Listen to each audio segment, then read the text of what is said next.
தென்னாடுடைய சிவனே போற்றி. சிவபெருமானின் பேரொருளை பெற்ற சிவபக்தர்களின் 5 முக்கிய அடையாளங்கள் என்னென்ன என்று உங்களுக்கு தெரியுமா? முதலாவதாக நெற்றியில் தரிக்கும் திருநீறு. இது ஆணவத்தை நீக்கி ஆன்மாவை தூய்மைப்படுத்துகிறது. இரண்டாவதாக சிவனின் கண்களாக கருதப்படும் ருத்ராட்சம்.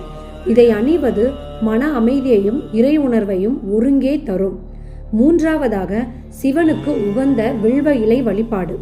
நான்காவதாக நமச்சிவாயா என்னும் திருவைந்தெழுத்து மந்திரம். இந்த மந்திரத்தை ஓதுவது யமனையும் வெல்லும் ஆற்றலை தரும் என்பது நம்பிக்கை. ஐந்தாவதாக மிக முக்கியமானது அன்பு. அன்பே சிவம் என்பதற்கு ஏற்ற சக உயிர்களிடத்தில் கருணை காட்டுவதே ஒரு சிவபக்தரின் உண்மையான அடையாளம். அடியார் பசி தீர்க்கும் மகேஸ்வர பூசையும் பிரதிபலன் பாராத தொண்டுமே சிவநெறியின் உச்சம். வெறும் வேடம் மட்டும் பக்தி அல்ல, பிறர் துன்பம் துடைப்பதே உண்மையான பக்தி. நீங்களும் ஒரு சிவபக்தரா? கமெண்ட்ல ஓம் நமச்சிவாயா என்று பதிவிடுங்கள். தென்னாடுடைய சிவனே போற்றி, எந்நாட்டவர்க்கும் இறைவா போற்றி.